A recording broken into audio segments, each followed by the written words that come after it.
Hello everyone, welcome to my channel. जैसे कि आप लोग जानते हैं, समाजशास्त्र से संबंधित क्लास है और समाजशास्त्र से संबंधित किसी भी एग्जाम की तैयारी कर रहे हैं तो इसके लिए भी महत्वपूर्ण है।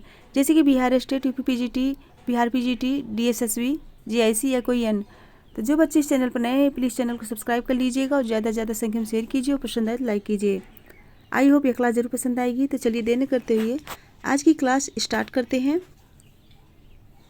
सो आज का पहला क्वेश्चन है, भारत में समाजशास्त्र का एक विषय के रूप में प्रवेश हुआ। भारत में समाजशास्त्र का एक विषय के रूप में प्रवेश हुआ।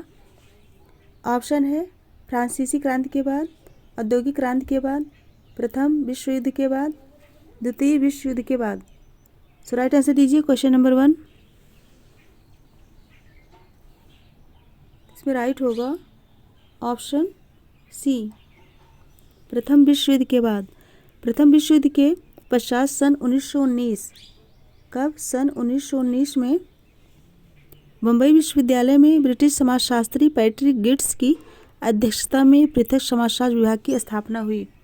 याद रखिएगा, 1919 में पैट्रिक गिट्स की अध्यक्षता में।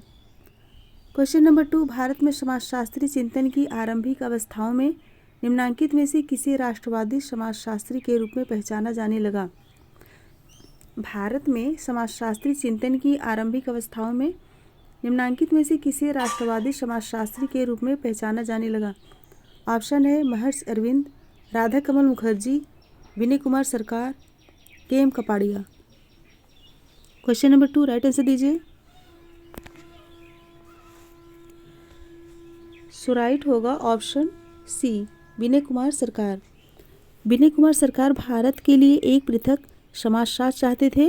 भारतीय संस्कृति और सभ्यता के प्रति पश्चिमी विचारकों के विचार हमेशा पक्षपातपूर्ण रहे हैं। इन विचारकों ने भारतीय सामाजिक संस्थाओं को कभी वैज्ञानिक दृष्टिकोण से समझने का प्रयास नहीं किया।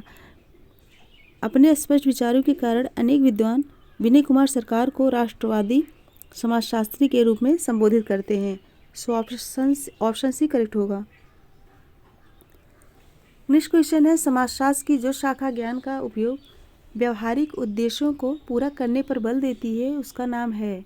समाजशास्त्र की जो शाखा ज्ञान का उपयोग व्यवहारिक उद्देश्यों को पूरा करने पर बल देती है उसका नाम है। ऑप्शन है अंतःक्रियावादी समाजशास्त्र, बी है घटनावादी समाजशास्त्र, सी है क्रियात्मक समाजशास्त्र और डी है मानवतावादी समाजशास्त्र। सो राइट आंसर दीजिए क्वेश्चन नंबर 3 का। राइट कौन सा राइट होगा? ऑप्शन सी, क्रियात्मक समाजशास्त्र। ऑप्शन सी करेक्ट होगा, क्रियात्मक समाजशास्त्र। क्रियात्मक समाजशास्त्र इस मान्यता पर आधारित है कि ज्ञान का तात्पर्य केवल ज्ञान के संग्रह से नहीं है, बल्कि इसका संबंध ज्ञान का व्यवहारिक उद्देश्यों के लिए उपयोग करना है। इस प्रकार सामाजिक समस्याओं का समाधान खोजना, नीतियों का निर्माण करना और समाज सुधार में अपना योगदान देना समाजशास्त्र का प्रमुख कार्य है। ऑप्शन सी करेक्ट होगा। नेक्स्ट क्वेश्चन है, निम्नांकित में से कौन समाज के लिए इतना महत्वपूर्ण है कि उसके उल्लंघन पर समाज कठोर दंड देने हेतु अग्रसर होता है? क्वेश्चन क्या है, कौन समाज के लिए इतना महत्वपूर्ण है कि उसके उल्लंघन पर समाज कठोर दंड देने हेतु अग्रसर होता है? सो ऑप्शन है प्रथा, रूढ़ियाँ, विचारकी, लोक रीतियाँ। राइट आंसर दीजिए क्वेश्चन नंबर 4। इसमें राइट होगा ऑप्शन बी, रूढ़ियाँ। ऐसे सामाजिक प्रतिमान जो किसी समाज अथवा समूह हेतु व्यवहार के नैतिक मानदंड प्रस्तुत करते हैं, रूढ़ियाँ कहलाते हैं। रूढ़ियों का पालन करना जनरीतियों की भांति वैकल्पिक नहीं होता, इसके उल्लंघन करने पर कठोर दंड की व्यवस्था होती है। इस अवधारणा का प्रतिपादन समनर ने अपनी पुस्तक फोकबिंज में किया है। ऑप्शन बी, रूढ़ियाँ। नेक्स्ट क्वेश्चन है, क्वेश्चन नंबर 5, सूची 1 को सूची 2 से सुमेलित कीजिए। सूची 1 को सूची 2 से सुमेलित करना है। कल्चरल सोशियोलॉजी किसकी है? गिलिन एवं Gillin. Mind, self and society, Mead की है। Handbook of social psychology in modern, Kimball Young की है। ह्यूमन सोसाइटी, किंग्सले डेविस की है। कौन सा ऑप्शन करेक्ट होगा? तो इसमें करेक्ट होगा ऑप्शन बी। अच्छे से पढ़ लीजिएगा। नेक्स्ट क्वेश्चन है, नीचे दिए गए कथन तथा कारण को ध्यानपूर्वक पढ़ें। तथा नीचे दिए गए कूट में से सही उत्तर चुनिए। कथन है गेशेल्सफ्ट से अर्थ है कि वह समाज जो अनुबंधात्मक संबंध पर आधारित होता है। कारण है गेशेल्सफ्ट समाज द्वितीयक समूहों पर आधारित होता है। कूट देख के राइट आंसर दीजिए। सो इसमें राइट होगा ऑप्शन ए। ए और आर दोनों सही है। आर ए का सही स्पष्टीकरण है। ऑप्शन ए करेक्ट होगा।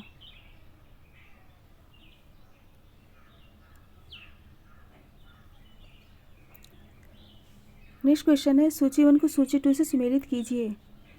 सांस्कृतिक पश्चता किसकी है? आगबन्य की है। परायथार्थ किसकी है? परायथार्थ जीन वोडलार्ड की है। मध्यम वर्ग कार्ल मार्क्स। उत्तराधुनिकता लियोटार्ड। कोड देख के राइट आंसर दीजिए। कौन सा ऑप्शन करेक्ट होगा? सो ऑप्शन ए करेक्ट होगा। ऑप्शन ए अच्छे से मिलान कर लीजिएगा। फ्रेंड्स, अगर क्लास पसंद आए, क्वेश्चन अच्छे लगे तो लाइक ज़रूर कीजिए और ज़्यादा से ज़्यादा संख्या में शेयर कर दीजिए। फटाफट लाइक कर दीजिए और शेयर कर दीजिए। जो बच्चे चैनल पर नए हैं प्लीज़ चैनल को सब्सक्राइब कर दीजिए, जिससे आने वाला वीडियो आप लोगों तक पहुंच सके। और शेयर करेंगे तो और भी बच्चे जुड़ सकेंगे और पढ़ सकेंगे। नेक्स्ट क्वेश्चन है सांस्कृतिक सापेक्षवाद की परिभाषा देने के लिए निम्नलिखित में से कौन से कथन उपयुक्त हैं? सांस्कृतिक सापेक्षवाद की परिभाषा देने के लिए निम्नलिखित में से कौन से कथन उपयुक्त हैं? ऑप्शन है ए कोई भी दो संस्कृतियां सह अस्तित्व में नहीं रह सकती।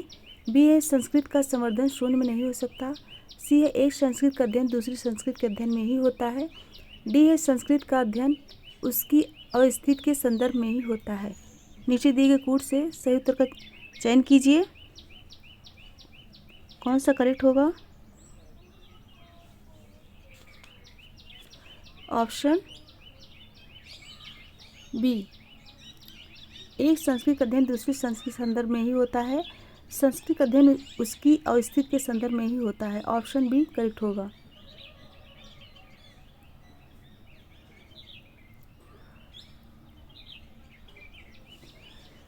मानव शास्त्री हर्षकोविच ने सांस्कृतिक सापेक्षवाद के सिद्धांत को प्रस्तुत किया। इसके अंतर्गत एक संस्कृत का अध्ययन दूसरी संस्कृत के संदर्भ में होता है तथा संस्कृत का अध्ययन उसकी अस्तित्व के संदर्भ में ही होता है। नेक्स्ट है क्वेश्चन नंबर 9। जब एक अन्य संस्कृत के प्रभाव के अंतर्गत जीवन का संपूर्ण तरीका ही बदलाव की स्थिति में हो तो उसे क्या कहा जाता है? जब एक अन्य संस्कृत के प्रभाव के अंतर्गत जीवन का संपूर्ण तरीका ही बदलाव की प्रक्रिया में हो उसे क्या कहा जाता है? ऑप्शन है प्रसरण, संस्कृत संक्रमण, आत्मसातकरण और समाजीकरण। कौन सा करेक्ट होगा? ऑप्शन सी आत्मसातकरण। एक संस्कृत द्वारा अपने से भिन्न दूसरी संस्कृत को अपने में घुला मिला लेने की प्रक्रिया को आत्मसातकरण कहते हैं। आत्मसातकरण की प्रक्रिया में दूसरी संस्कृत के इतिहास, स्मृतियों, परंपराओं, भावनाओं व दृष्टिकोणों को इस प्रकार अपना लिया जाता है जैसे वे उन्हीं की संस्कृत के अंग हों। नेक्स्ट है पार्सन्स के अनुसार सामाजिक प्रणाली के लिए निम्नलिखित में से कौन कौन सी प्रकार्यात्मक पूर्वापेक्षाएं हैं? ऑप्शन है समंजन, लक्ष्य प्राप्त, एकीकरण, समायोजन। बी है समायोजन, अनुकूलन, विन्यास, अनुरक्षण एवं एकीकरण। सी है सहकारिता, लक्ष्य प्राप्त, एकीकरण एवं विन्यास, अनुरक्षण। डी है अनुकूलन, लक्ष्य प्राप्त, एकीकरण एवं विन्यास, अनुरक्षण। टिन का राइट आंसर दीजिए। तो इसमें राइट होगा ऑप्शन डी, अनुकूलन, लक्ष्य प्राप्त, एकीकरण, विन्यास, अनुरक्षण। टालकट पार्सन्स ने अपनी पुस्तक the structure of social action 1937 में सामाजिक क्रिया को सामाजिक प्रणाली अथवा व्यवस्था से संबद्ध कर प्रणालियों के एक बृहत मॉडल की रचना की है। और पार्सन्स ने अपनी पुस्तक द सोशल सिस्टम 1951 में 4 प्रकारों का उल्लेख किया है। कौन कौन से हैं? अनुकूलन, लक्ष्य प्राप्त, एकीकरण, विन्यास, अनुरक्षण। नेक्स्ट क्वेश्चन है क्वेश्चन नंबर 11। जब एक समूह विशेष के सदस्य एक अन्य समूह को संदर्भ समूह की भांति समझते हैं, जब एक समूह विशेष के सदस्य एक अन्य समूह को संदर्भ समूह की भांति समझते हैं तो उसे क्या कहा जाता है? नीचे दिए गए कोड से सही आंसर का चुनाव कीजिए। ऑप्शन है प्रवेश के लिए प्रयास, बी है दूसरे के लिए जागरूकता, सी है प्रदत्त श्रेष्ठता और डी है व्यक्तिगत पहल या अगुवाई, ई है स्पर्धा और डी है मात्र तुलना। राइट आंसर दीजिए। इसमें राइट होगा option A. Option A correct होगा। प्रवेश के लिए प्रयास और प्रदत्त श्रेष्ठता, स्पर्धा और मात्र तुलना। ऑप्शन ए करेक्ट होगा। नेक्स्ट क्वेश्चन है सूची 1 को सूची 2 के साथ सुमेलित कीजिए। सुमेलित होगा।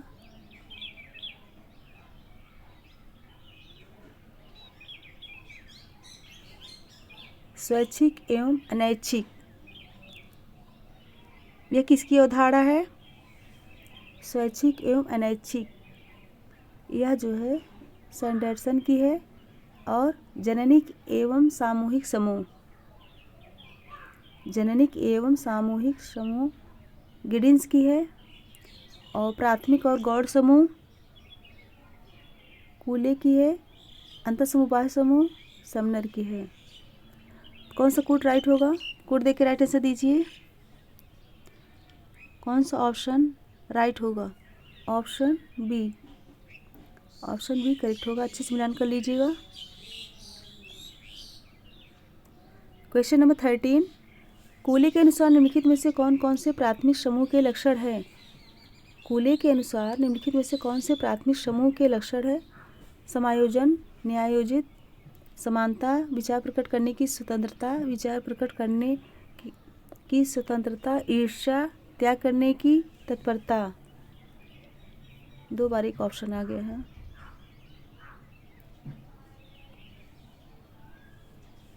कौन सा ऑप्शन करेक्ट होगा? Question number 13 option B. Option B correct होगा। नेक्स्ट क्वेश्चन है रॉबर्ट रेडफील्ड के अनुसार लघु समुदाय की कौन सी 4 विशेषताएं हैं? रॉबर्ट रेडफील्ड के अनुसार समुदाय की कौन सी 4 विशेषताएं हैं? ऑप्शन है पृथकता, लघुता, समरूपता, एकांतता, बी है पृथकता, लघुता, समरूपता, आत्मनिर्भरता, सी है पृथकता, लघुता, समरूपता, निर्भरता और डी है आत्मनिर्भरता, लघुता, समरूपता, अवरुद्धता। 14 राइट आंसर दीजिए। इसमें राइट होगा ऑप्शन बी, पृथकता, लघुता, समरूपता, आत्मनिर्भरता। लघु समुदाय की अवधारणा की रचना सर्वप्रथम रॉबर्ट रेडफील्ड ने कृषक समाजों के अपने अध्ययनों में किए हैं और यह अध्ययन रेडफील्ड ने मैक्सिको के टेपोलजान गांव में किए हैं। किस टेपोलजान गांव का अध्ययन किसने किया है? रेडफील्ड ने। यह मैक्सिको में है। Question number 15। कार्य के प्रकारों को वेबर द्वारा किए गए निम्नलिखित वर्गीकरण पर विचार कीजिए। ऑप्शन है पारंपरिक कार्य, लक्ष्यों के संदर्भ में कार्य, मूल्यों के संदर्भ में कार्य और भावात्मक कार्य। कार्य के प्रकारों के उपर्युक्त वर्गीकरण का सही अनुक्रम क्या है? ऑप्शन देख के राइट आंसर दीजिए। क्वेश्चन नंबर 15 कौन सा राइट होगा? Option D. ऑप्शन डी, लक्ष्यों के संदर्भ में कार्य, मूल्यों के संदर्भ में कार्य, भावात्मक कार्य और पारंपरिक कार्य। ऑप्शन डी करेक्ट होगा।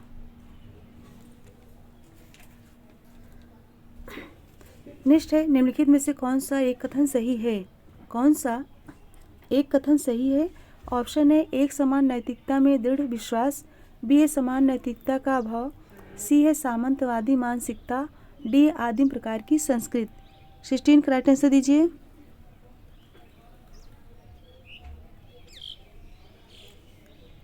कौन सा करेक्ट होगा? इसमें राइट होगा ऑप्शन सी सामंतवादी मानसिकता, ऑप्शन सी करेक्ट होगा।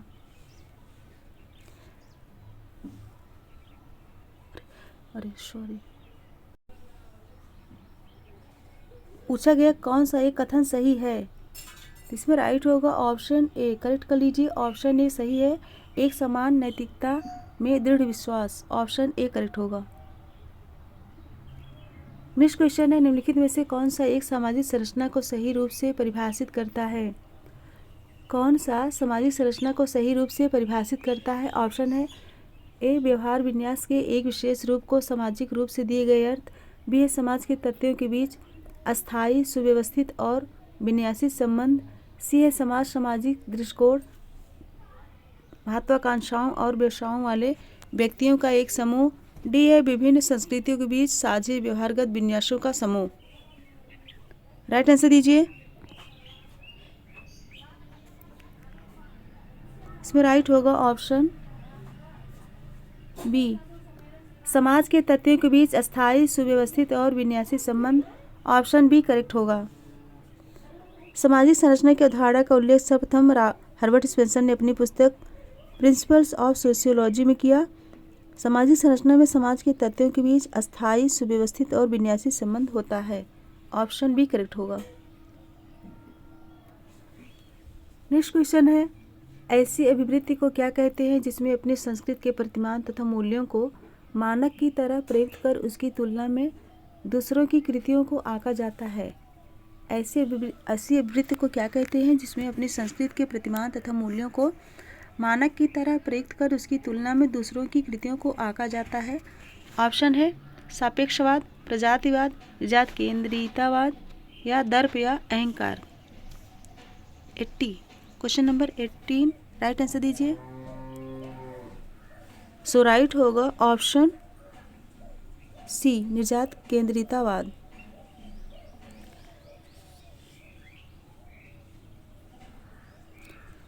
नेक्स्ट क्वेश्चन है, पर संस्कृति ग्रहण की प्रक्रिया से क्या तात्पर्य है? पर संस्कृति ग्रहण की प्रक्रिया से क्या तात्पर्य है?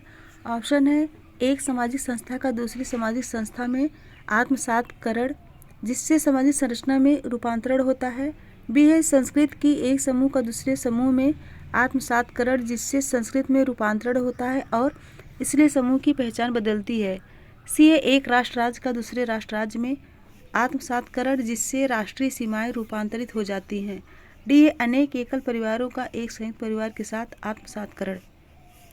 क्वेश्चन नंबर 19 राइट आंसर दीजिए।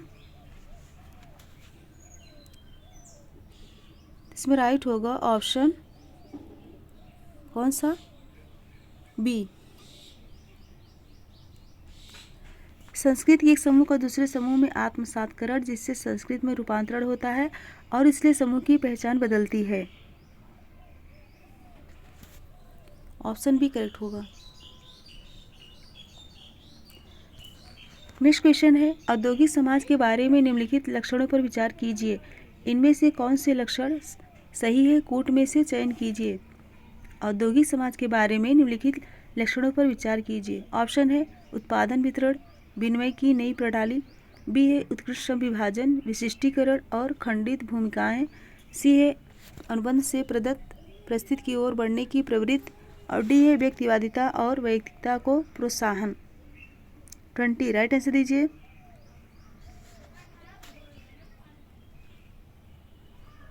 सो इसमें राइट होगा ऑप्शन डी उत्पादन वितरण विनिमय की नई प्रणाली और व्यक्तिवादिता और वैयक्तिकता को प्रोत्साहन, ऑप्शन डी करेक्ट होगा। नेक्स्ट क्वेश्चन है, निम्नलिखित कथन एवं कारण से संबंधित कूट में से सही उत्तर का चयन कीजिए। कथन है दुर्खीम के अनुसार अति औद्योगिक समाजों में आत्महत्या दर उच्चतर होती है और कारण है ऐसे समाजों में असामान्य प्रकार का श्रम विभाजन और प्रतिमानहीनता पाई जाती है। Question number 21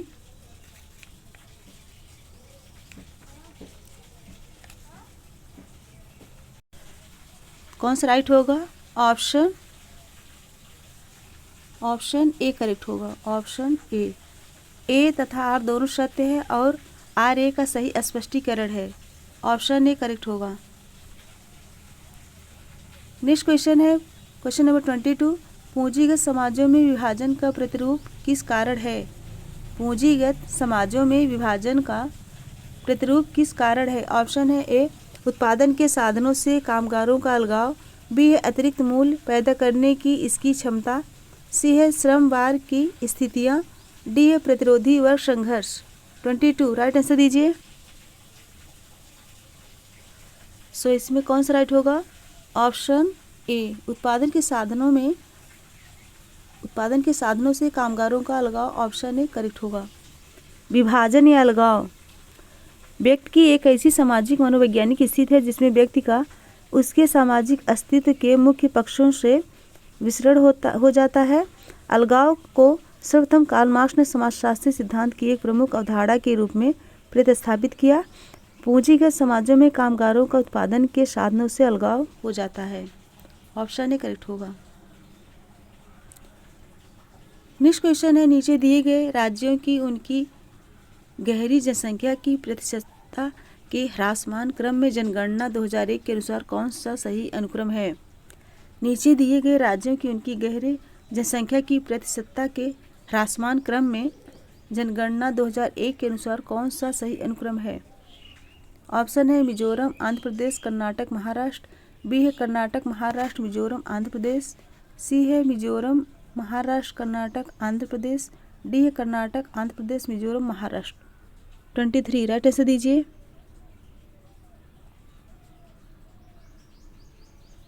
question number 23। सो राइट होगा ऑप्शन सी Mizoram, Maharashtra, Karnataka, Andhra Pradesh, option C correct होगा। नेक्स्ट क्वेश्चन है सूची 1 को सूची 2 के साथ सुमेलित कीजिए। ऑप्शन है तार्किक लक्ष्योन्मुख कार्य किसका है? तार्किक लक्ष्योन्मुख कार्य यह जो है मैक्स वेबर का है, और गेशेल्सॉफ टॉनिज का है। थ्योरी ऑफ कलेक्टिव बिहेवियर ये किसका है? स्मेल्सर का। ऐतिहासिक भौतिकवाद फ्रेडरिक एंजल्स। कौन सा ऑप्शन करेक्ट होगा? So option D, option D correct होगा। नेक्स्ट क्वेश्चन है निम्नलिखित में से किसके उदय हेतु प्रथमता इच्छा शक्ति का होना आवश्यक है? किसके उदय हेतु प्रथमता इच्छा शक्ति का होना आवश्यक है? ऑप्शन है संदर्भ समूह, गेशेल्सॉफ्ट, गेमिंशैफ्ट, गॉड समूह। 25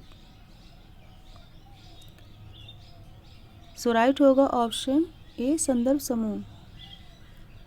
संदर्भ समूह शब्द का उपयोग सर्वप्रथम हाइमन ने 1942 में अपने एक लेख द साइकोलॉजी ऑफ स्टेटस में किया था। संदर्भ समूह वह समूह है जिसका व्यक्ति सदस्य नहीं होता है किंतु सदस्य बनने की आकांक्षा रखता है। इसके उदय हेतु सर्वप्रथम इच्छा शक्ति का होना आवश्यक है।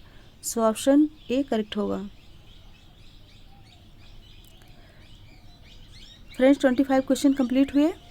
आज 25 क्वेश्चन है और लास्ट में इसके एक क्वेश्चन है, इसका आंसर दीजिएगा। तो मेरे साथ बने रहने के लिए बहुत बहुत धन्यवाद। Thank you so much everyone. इसका आंसर ज़रूर दीजिए। इसी तरह से पढ़ते रहिए। Goodbye and good night. Answer ज़रूर दीजिएगा और कमेंट करके बताइए क्वेश्चन कैसे हैं।